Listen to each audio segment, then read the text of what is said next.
Voilà, RS15, hein. Et ouais, C'était sacré quoi, RS. cette RS de fou. Chaos soumission à tous les étages. C'était ça, hein. Salut Jeep. Salut Juji. J'ai encore le bandeau. Ouais, c'était un sacré RS. Hein. C'était annoncé comme la plus grosse carte de l'année. Il y avait sur la carte, excusez-moi du peu, ouais, Sami Sana au début. Sami Sana, Anissa Meksen, Jimmy Vieno. Tous au One. Et apparemment, Malheureusement, on les a pas vus. non.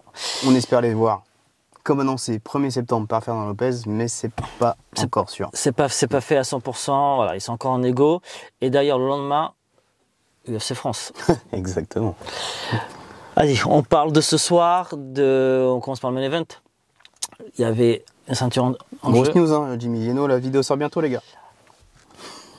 Et franchement, il faut la regarder parce qu'il va vous lâcher des trucs. Vous Ouais, êtes pas prêts. ouais. Vous êtes pas prêts. Bon, S15, on commence par quoi? Main event de la soirée ou le combat de la soirée, franchement. Ouais. J'ai envie de mettre un petit salut à Jordan parce que franchement, il est venu il y a 3 jours chez nous. Regardez l'interview. Il avait annoncé grosse guerre et il n'a pas menti. Et bravo aussi à Mickaël Marisardi parce que en face, Pour faire une grosse guerre, il faut être deux. Et là, tu veux commencer par ce combat-là? ouais, je vais commencer par ce combat-là. Ok. Franchement, KO de la soirée, offensive de la soirée. Jordan, 20 000 balles. Ça va pouvoir taper du poulet. Ouais, ça peut. Tu vas pouvoir reprendre du poids. C'est bon. Et franchement, ouais. Combat comme ça, on en veut tout le temps. De toute façon, on l'avait dit, on l'avait annoncé. Quand de toute façon, Mickaël Marisardi en face, tu peux pas te cacher. Ah, T'es obligé c'est d'y aller. T'es obligé d'y aller. Et comme tu disais, ouais, Jordan y allait. À tel point que quand tu regardes le début du combat, les parpaings, quand va Mickaël, ils sont lourds, ils pèsent. Donc tu dis quand même que Jordan, il va avoir fort à faire, quoi. Ça va pas être un combat facile, quoi. Je sens que la puissance de Jordan, elle est inférieure à ce moment-là à celle de Mickaël. À tel point que Jordan cherche la lutte. Il l'emmène au sol. C'est vrai. Et tu peux pas garder Mickaël au sol. Il se relève. Baki, il avait essayé, il n'avait pas réussi à le garder au sol. À chaque fois, c'était relevé. Et quelle guerre aussi, c'était une guerre de dingue. Après, il vient du Narfight. Hein. On sait que ça bosse la luta au NR avec Johnny. Il a dû en manger. Et que c'est des vénères, comme dirait l'autre. Franchement, voilà, il lâche pas. Et donc, ouais, le combat, il commence tout de suite. Il y a quasiment pas de temps mort. Il y a deux styles complètement différents, par contre. Ouais. On a un Jordan relâché. Ouais, relâché, les mains basses, comme à son habitude. Maintenant, voilà. Hein. On a pris l'habitude. Je crois que son coach, il crie même plus lève ta garde, c'est bon. Il comprend, il a compris. En face à Mickaël qui a une garde haute, qui est puissant, qui avance, qui ne s'est pas reculé. Avant, c'est belle boxe, quoi. Belle boxe, ouais, belle boxe. Puissante, bien ancrée au sol. Ouais, on a eu ce qu'on attendait. C'est vrai qu'on attendait un peu plus peut-être de lutte sur le premier round qui n'est pas venu. Et à ce moment-là, tu te dis, ouais, c'est quoi le schéma pour Jordan pour réussir à gagner ce combat? Pour Mickaël, il a l'air plus, en tout cas, entre guillemets, plus lisible. Ouais. C'est-à-dire, on va à la bagarre, je vais cogner fort, je vais envoyer du parpaing, des jambes lourdes, des frappes lourdes, avancer et asphyxier comme je sais bien faire. En face, c'est vrai que tu te dis, ouais, c'est Jordan. C'est le combat le plus dur qu'il ait eu, concrètement. Ouais, mais il n'a pas paniqué, quoi, face à la puissance. Il était 22 ans, hein, on le rappelle. 22 ans. Il était à l'expérience, il a géré. 22 ans. Premier round, travail de sape, comme il sait le faire. Ligne basse, ligne haute. La jambe arrière, parce qu'il est en gaucher, forcément, donc garde opposée. Et ça tape dans la jambe. Très relâché et garde les distances, il ne se précipite pas. Ouais. Il ne cherche pas non plus, il a essayé de la lutte.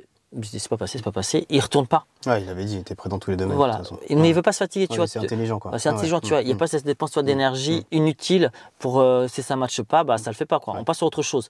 Suffisamment de bagages, passe sur autre chose. Et la deuxième round, en effet, il y a un travail qui est vraiment de sape sur cette jambe avant. Ouais. Il travaille sur la jambe avant. Il reste à distance. Les low kicks sur cette jambe avant à distance, ça lui permet surtout de ne pas prendre de coups. Exactement. Il reste à distance. Et ça travaille quand même. Et ça marque des points au cas où ça va à la décision. Ça marque des points. Et à un moment, t'entends. Et là, moi, j'ai envie de demander, c'est quoi cette mâchoire? C'est vrai que. Waouh, Mickaël, il prend un head kick. D'un gars en face qui pèse dans les 80 kilos, qui est donné de toutes les puissances. Et puis qui a une puissance de dingue. Jambe arrière, c'est pas jambe de devant, c'est-à-dire que tout est dans. Ça claque. il titube. Tout le monde dit c'est fini. Ça y est, ouais, c'est bon. Non, mais non. En plus, Jordan, il accélère derrière. Il accélère. Bah oui, bah forcément. Il accélère, il va essayer de le finir. Mais non. Non, l'arbitre. C'est solide. L'arbitre est là, il contrôle, il regarde et tout, comment ça se passe. Il regarde et tout, il regarde. Tout dans le public, franchement. T'entends des cris, tout le monde pense c'est fini. Ouais, c'est fini. Et là, ça repart, il fait, mais non, mais comment il fait? Tu sais quoi? L'interrogation, c'était pas l'enthousiasme sur, waouh, regarde ce qu'il a fait, c'était plutôt, mais comment il fait pour pas tomber, tu vois? Et derrière. Un peu à l'image de Tona Kroll aussi, quoi, derrière. Arrête de spoiler, arrête de spoiler. Mais ouais, donc ça repart et tout, une vraie guerre. Michael, il avance. Il sait pas faire autrement. C'est un vrai guerrier. Quand je dis sait pas faire autrement, c'est un vrai guerrier. Ça veut dire que devant l'adversité, il recule pas. Tu vois, il a pris des coups, des KO. Il va pas s'enfuir. Tu vois. Clairement. Il va pas s'enfuir. Il est même là. Vas-y, mec. Vas-y, on est à la guerre. Vas-y, on y va. Et tu sais, il le provoque même. Tu vois. Vas-y, viens, on va à la bagarre. Vas-y, viens. T'es là. Je suis là. Vas-y, on y va. C'est le piège aussi peut-être pour Jordan. Pas tomber dans le piège de la bagarre. On l'avait dit. On dit beaucoup pendant l'interview. On sait qu'il va t'amener dans la bagarre parce qu'il aime ça. Et qu'il est bon. Il est bon là-dedans parce qu'il peut connecter. Et d'ailleurs, dans le coin de Jordan, on entendait « Va pas à la bagarre ah ouais. Va pas à la bagarre !» Pas chez nous, hein. Viens chez nous, mais va pas à la bagarre. Voilà, c'est ça. Va pas à la bagarre, pas de guerre. Continue à travailler. Ouais, applique le game plan. Exactement. Cette jambe gauche, jambe gauche. Franchement, il faut la déclarer en préfecture. Cette jambe gauche est trop dangereuse. Et la jambe gauche qui touche au foie après. Donc là, deuxième fois, troisième on se dit waouh. Qui touche au foie, qui touche en bas, qui touche au foie. Et quand elle touche au foie, elle fait mal. Elle fait vraiment mal parce que ça plie. Ça plie. Ouais. Pareil, accélération. Mais l'arbitre, il est là. Plie mais ne rompt pas. Michael Marisardi, le roseau. Par contre, là, ça change tout. Parce qu'à partir du moment où ça fait mal au foie.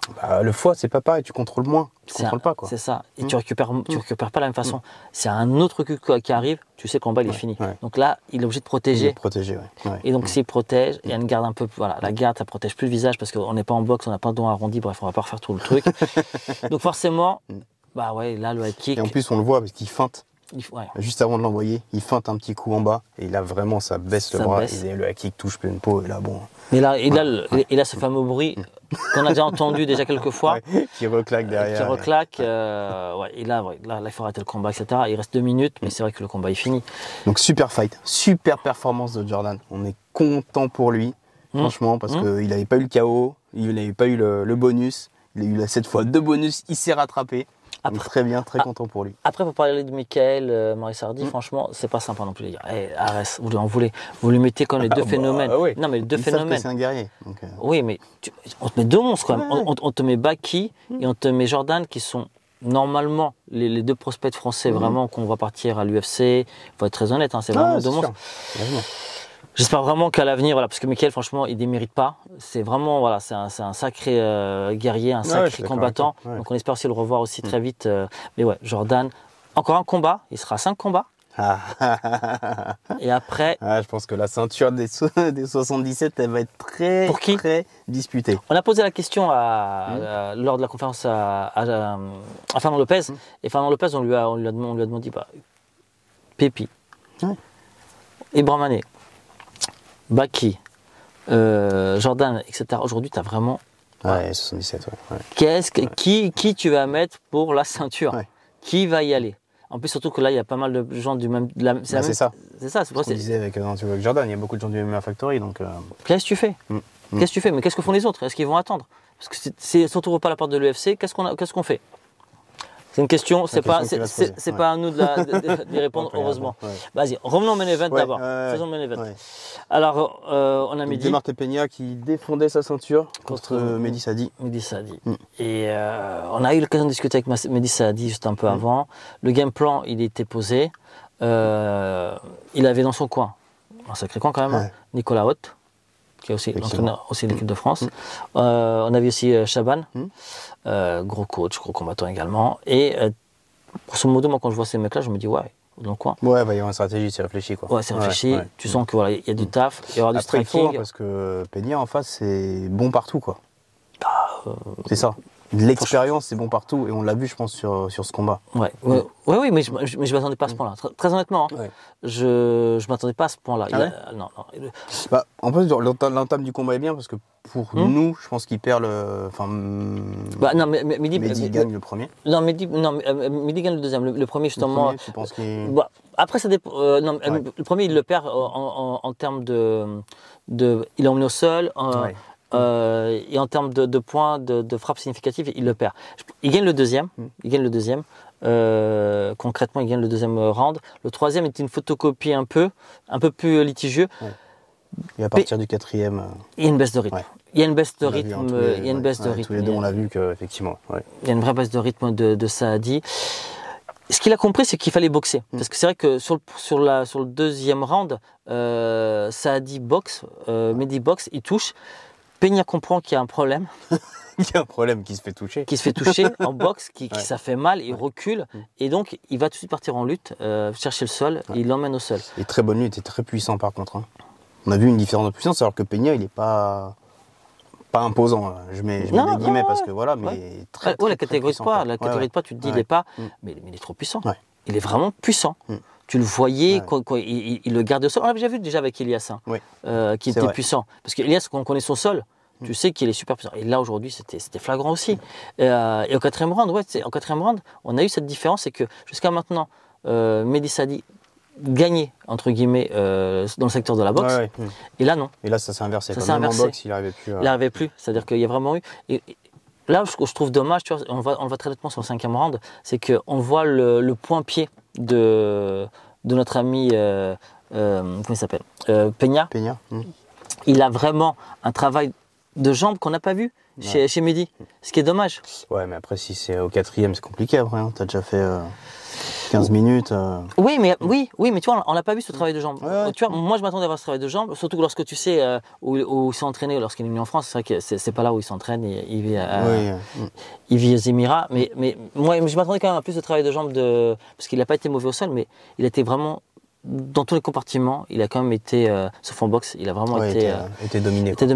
Et d'ailleurs, il a dit à la fin en conférence de presse que oui, il a été agressif, c'était agressif de venir sur Peña, mais que Peña était peut-être excellent nulle part, mais très bon partout. Ouais, c'est ça, on l'a vu, c'est à l'expérience, complet, puissant, fort en lutte. Effectivement, après, si tu mets pas de kick, tu as peur aussi de te faire emmener en lutte derrière. Donc du coup, tu réfléchis.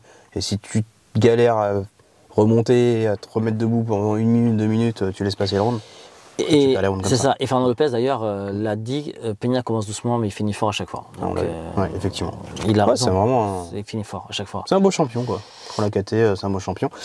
Ce qui montre quand même le niveau de Taylor, la Pielus. Parce que quand il a combattu contre Taylor. Il n'y a pas eu photo. Non, il n'a pas existé. Non, il n'a pas existé. Là, pour voir la différence de niveau quand même. Taylor combattant UFC, et on espère le voir très vite. D'ailleurs, ou à Londres, là, au mois de juillet, ou surtout à Paris, au mois de septembre. Le 2, apparemment. Le combat d'Amine. Amine, qui montait de KT, je crois. Et je trouve que ça lui va mieux, cette KT. Il est moins, tu vois, sur la sèche. Il est moins. Après, voilà, en face, je pense qu'il n'y a pas eu de combat, il est arrivé blessé. Le truc, c'est ça, c'est que déjà, c'est une short notice. Des deux côtés. Des deux côtés, il le savait à 2 semaines. Franchement, le show d'Amine pour entrer. Toujours le public derrière, c'est impressionnant. Et à chaque fois, il régale. Sa fanbase, c'est impressionnant. Franchement, il régale de dingue. Et derrière, ça dure 50 secondes le combat. Parce qu'en face, tu vois 2 genouillères, déjà tu te dis, Mansour, quand tu viens avec 2 genouillères, c'est que... Non mais ça pose question. Dédicace à Francis. Tu vois, voilà. Sauf que voilà, c'est Francis. Et Amine l'a très bien compris. Il lui met derrière, tu lui mets un low kick, tu vois, sur la jambe avant. L'autre, il a l'appui dessus. En plus, ça a bougé. Là, ton genou, il a bougé le genou. En plus, après, ça part au clinch contre la grille, ça envoie 2 coups de genou. Et c'était plié. C'était fini. Donc, nos combats, franchement, il a fait le job, Amine, il n'y a rien à dire. Mais en face, il y avait pas, c'était pas le niveau, quoi. Il n'y avait pas le niveau pour X raisons, mais il n'était pas là, quoi. Donc voilà, combat logique, gagné. On va pas revenir dessus, 50 secondes. On va pas débattre pendant des heures. Le combat d'avant, si je me trompe pas, c'était Mustafa Aïda. contre, j'ai un trou de mémoire. On va vous dire ça dans 2 secondes. Désolé, hein, il est tard. Il est très tard. Abdelmoumen. Exactement, de la bonne école. De la bonne école de Montpellier, où d'ailleurs, justement, il y a Ilias et Jimmy Viano maintenant qui sont là-bas. Combat au début qui s'annonçait stratégiquement différent, parce que Aïda. Ouais, par rapport au physique des deux. Ouais, c'est ça. Mostafa, qui est vraiment un striker, et l'autre côté, on s'attendait d'avoir du seul. Et donc, c'est ce qu'on a eu au premier round. Aïda qui a dominé en striking, etc. Qui domine le premier round, donc il n'y a rien à dire. Abdelmoumen, au deuxième round, agressif, tout de suite, il est rentré dedans. C'est ce qu'il fallait de toute façon pour repartir, et vu comment il a perdu le premier, c'est ça. C'était la seule solution. Quoi. Il envoie des parpaings, choqué, bon, il y va, etc. Il se dit, ouais, vas-y, j'y vais, je vais au sol et tout. Et c'est vrai que, d'ailleurs, au premier round, il n'est pas rentré non plus dans le piège, Mostafa. C'est-à-dire qu'à chaque fois qu'il s'est retrouvé au sol, il s'est relevé. Il se relève, il dit, vas-y, viens, on y va. Quoi. Ça bosse à la FC 59. Hein. D'ailleurs, Rouskov, il va vous dire là aujourd'hui, parce que la vidéo sort aujourd'hui, à 18h, il sort l'annonce du fight. Donc regardez, il combat bientôt le 26 mai, si je ne me trompe pas, et après courant juin. Mais bon, revenons donc au fight. Donc ouais, Mostafa très intelligent, il se relève au premier round. Deuxième round, ça va très vite. Hein. Il envoie quoi. À un moment donné, uppercut, et après direct, et ça couche, et ça tombe quoi. Donc, quoi. Bon. Ouais, il paye pas de mine, hein, Mostafa, mais il est quand même assez puissant dans son striking. De toute façon, Mostafa, oui. Après, il vient d'une défaite, là il gagne. Il faut peut-être encore un combat ou deux. Il est encore jeune, 25 ans, si je ne me trompe pas. Peut-être encore 1, 2, 3 combats. C'est un combattant qui a besoin d'être actif, qui a besoin de beaucoup combattre. En tout cas, rester dans le rythme. L'envie elle est là, la détermination elle est là. Donc, bien sûr. Il faut voir comment ça progresse, mais je pense que oui. L'envie, il pourra chercher une ceinture, hein, de toute façon. Mais il faut encore un peu attendre, laisser encore quelques combats. Le combat d'avant, vu qu'on fait un reculon, comme vous le savez. Je sais plus où on en est.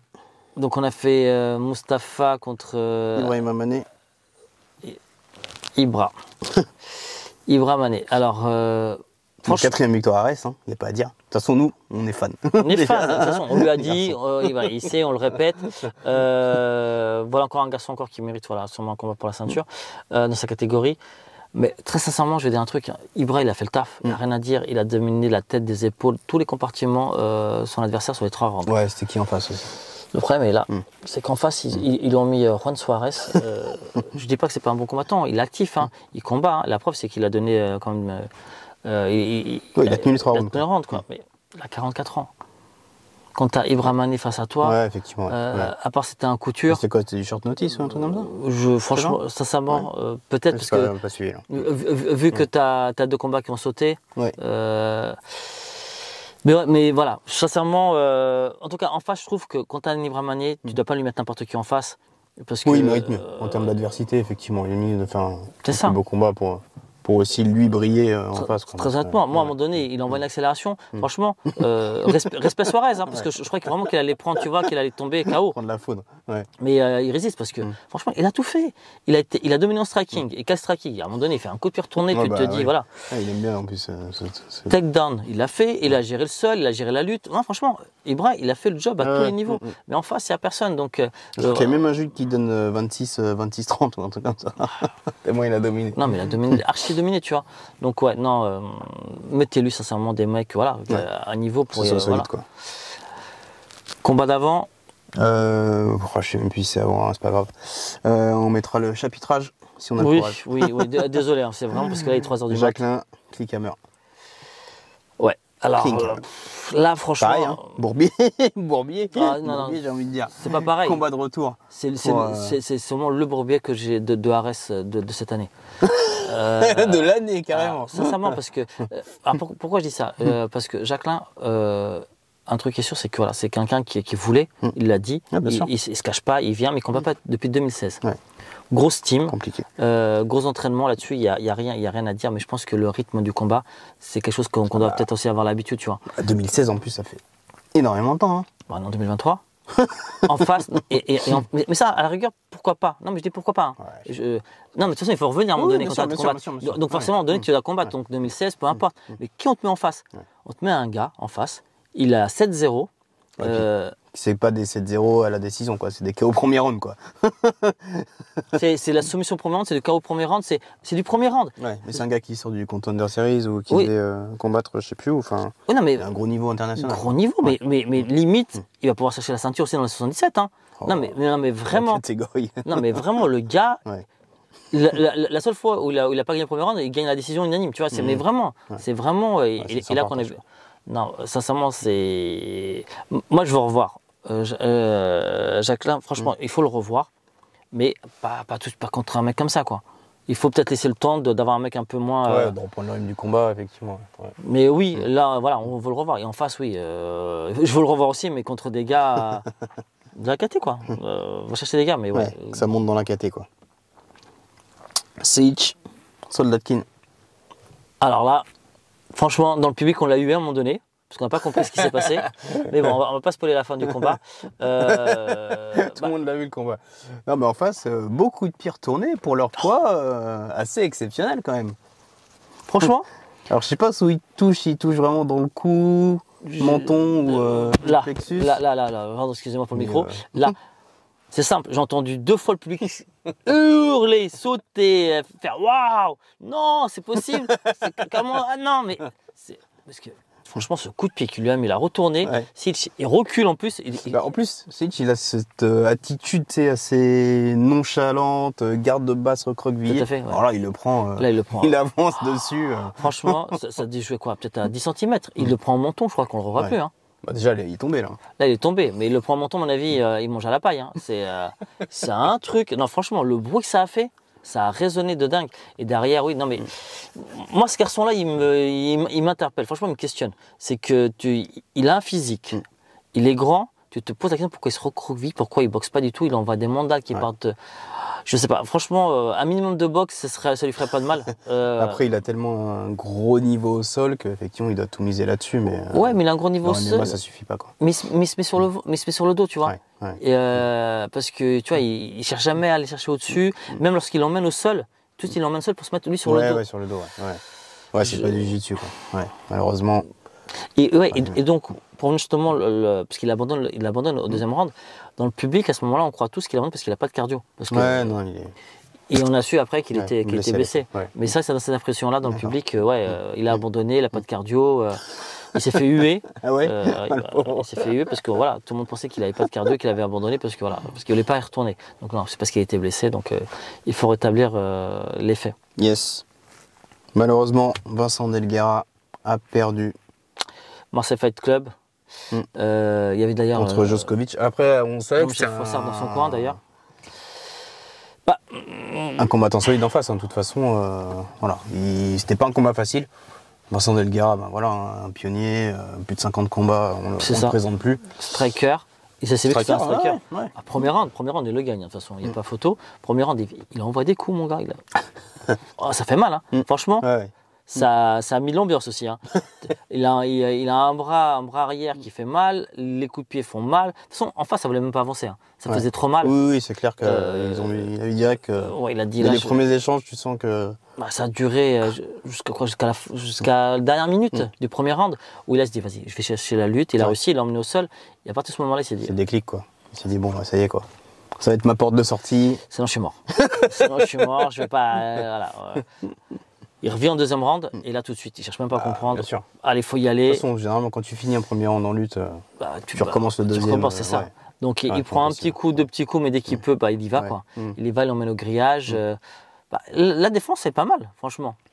La défense est pas mal, ouais. La défense est pas mal. Après, il place quand même une belle soumission. Moi, c'est le J, hein, le J est nickel. Mais le J est beau. Mais juste avant la défense, la défense sur le dos, sur le dos, tu vois, il se met de côté, tu vois, il gère bien le truc. Moi, je la trouve pas mal, tu vois, la défense. Mais après, oui. Après, de toute façon, t'as un mec dans le dos, c'est compliqué de défendre. Après, effectivement, là, il y a une bonne défense, mais J depuis le dos, c'est quelque chose que j'aime bien placer. C'est un beau Juji. Et tu as l'avantage, surtout quand tu es en Kim, parce que tu peux faire des feintes et tu peux feinter de partir sur autre chose. Là, elle est très bien amenée parce qu'il a le bras, il part sur le côté et il repasse la jambe par-dessus la tête. Et en plus, il tourne derrière. Il peut rien faire, quoi. Il est pris, il a les jambes serrées. Très bien exécuté, donc beau combat. Ouais. Malheureusement pour Vincent, ça se solde par une défaite, mais Hum il n'a pas démérité quoi. Non, mais Pour le coup, ouais. c'est le combat des soumissions. Non, mais, La reste des soumissions. franchement, c'était KO et soumission. Et d'ailleurs, en parlant de soumission, hein. Tona Kroll. Hum. Tona Kroll, qui encore nous a montré un menton de dingue. Moi, je vous dis sincèrement, il mérite. Il nous avait il mérite impressionné face à Alioune. Il nous avait montré son niveau au sol face à Alioune aussi. On se rappelait la petite polémique où le menton. il avait défendu. Oui, il Ouais, nous a montré menton, le menton aussi parce qu'il a pris ouais. des coups contre Alioune. Ouais. Et franchement, quand tu combats contre Alioune, quand tu prends les patates d'Alioune, Ouais. il faut être présent. Hein, parce que ça tape fort. Hein. Ouais, moi, quand même, petit bémol, moi j'aime bien le garçon, mais il prend beaucoup de coups quoi. Et Il prend beaucoup de coups. Non, Mais les à un moment encaisse. donné, tu peux pas combattre comme ça. les c'est pas encaisse. possible. Il prend les coups, il les encaisse. Moi, je te dis, moi, je milite, on milite à la bagarre pour un combat pour le titre. Il le mérite. Franchement, avant le combat, il annonce je vais l'étrangler. Il le fait. Non, mais tu vois, il le dit. Et en face, franchement, le gars en face, moi, je pense qu'il est beaucoup plus fort que ce qu'on a pu voir ce soir. C'est qu'il y a une erreur de stratégie. C'est qu'à un moment donné, il envoie un parpaing qui touche. Oui. Il le touche. Il est sonné. Ouais, parce que il vacille. Ouais. Il vacille, mais il est sonné. Et à ce moment-là, tu as envie de dire mais continue sur le striking. Pourquoi tu vas au sol? Pourquoi tu vas au sol? Parce qu'il dominait. En boxe, il dominait aussi en pied. Il a touché en pied, il touchait en pied. C'est souvent les réflexes hein, des lutteurs, entre guillemets, qui se disent ouais, je touche, mais je prends pas de risque à accélérer, je vais pas me cramer, et j'amène au sol. Ouais, bah non. Mais bah non. pas contre pas contre Tona Kroll. Non, parce que premier round, ok, il n'y a rien à dire. Tona Kroll, il perd son premier round. Au deuxième, de toute façon, Tona, il sait qu'il ne peut pas rester sur. Ouais, bien sûr. Si David, tu vois, il fait ça, tu vois, il sait qu'il va se faire bouffer. Ouais. Donc, parce que Badouiev en face, ça frappe quoi. Ça frappe fort. Ouais. D'ailleurs, le deuxième round est reparti, ça frappe fort, tu vois. Et là, il l'emmène au sol, il lui prend le dos. De toute façon, tout le monde le savait, dès qu'il a pris le dos, tout le monde a su ce qui allait se passer. Et bah, il l'avait dit, il l'a annoncé, il l'a fait. Donc oui, moi je dis, je veux voir ce garçon, d'ailleurs soumission de la soirée. Oui. Donc ça veut dire, tu vois. Soumission de la soirée. Ouais. Et la dernière fois, il fait quoi? Donné au juge quand même. La fois, ouais, mais là, franchement, d'où il vient? D'où il vient avec la patate qu'il prend à la mâchoire? Non, franchement, il mérite. Non, c'est vrai. Il mérite, mais oui. Faudrait qu'il ait le comeback de la soirée alors. Il mériterait aussi. Donc, ouais, Tona Kroll, moi, un petit combat pour la ceinture. Yes. Je pense que ce serait pas immérité de le voir. Si c'est pas au prochain, l'autre d'après. Moi, je pense qu'il mérite de. Ouais, peut-être encore deux combats. Ça se bouscule, hein, ça se bouscule pour les ceintures. Hein. Forcément. Allez, les deux derniers combats, il y a eu Assia contre. Chevreuil, pardon, excusez-nous, contre Chevreuil.